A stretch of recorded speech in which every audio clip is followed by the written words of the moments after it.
이번 사건은 흉악범이 죄송합니다. 양아치를 죽인 사건입니다. 죄송합니다. 나쁜 좀 놈이 할게요. 죄송합니다. 나쁜 놈이 죽인 사건이에요. 할게요. 지금 반성하고 계십니까? 제가 유치장에서 죄송합니다. 많이 생각해봤습니다. 아무리 죄송합니다. 생각해도 잠깐만요. 왜 말을 못하게 하는데 잠깐만요.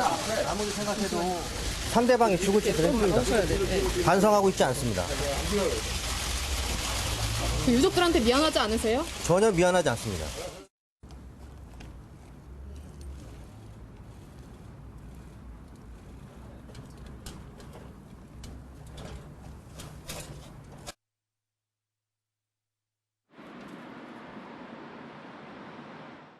지금 이 영상이 선고, 그러니까 본인에게 무기징역이 선고된 이후에 나오면서 카메라에 잡힌 장대호의 모습인데 저 모습을 보면은 피의자로 조사 받을 때부터 그 태도를 계속 반성이라는 거 전혀 없어요, 지금 상황이. 그러니까 본인이 계속 주장하는 것은 결국엔 사람을 죽일 만한 일을 상대가 했다라고 하는 예. 것인데 사실 그런 논리는 어떤 상황에서도 인정받기 어렵고요. 지금 상황에서 본인에게 중형이 예상되었던 것도 알고 저런 자세를 보이는 것이 아닌가 이런 생각을 하는데 저는 사실 이런 저런 모습, 그러니까 태연하게 본인의 죄를 반성하지 못하고 있는 모습 자체가 방송에 자꾸 올라가는 것이 저도 보기 불편하기도 합니다. 그러게요. 저희도 좀 고민을 해봐야 되는데 오늘 저게 선고가 이뤄진 거고 저런 모습을 보였어요. 그런데 그러니까 이게 조대진 변호사님, 유족들이 저 모습을 지켜봤죠. 이게 전에 봤을 때는 어떤 심정?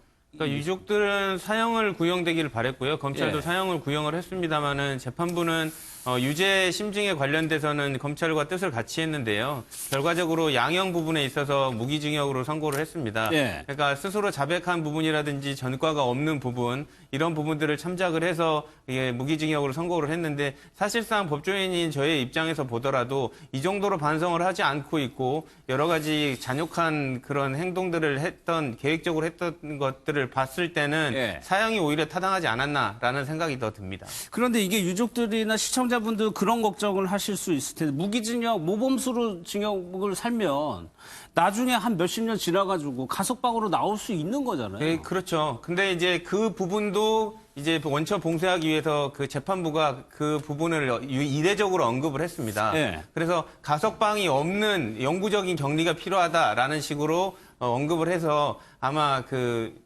향후에 있어서 어쨌든 보면 수감 생활이라든지 진실한 반성이 있다고 하더라도 예. 가석방을 통해서 사회로 복귀하는 것조차 막아야 된다라는 피력을 재판부 그 판결문에 명확하게 설치를 한 상황입니다. 예, 인면수심이라는 말이 모자랄 정도고 오늘 재판에서는 자수했으니까 감형해달라고 호소를 했습니다. 그러면서도 피해자에게는 용서를 구하지 않는다. 도대체 어떻게 이해를 해야 될까요?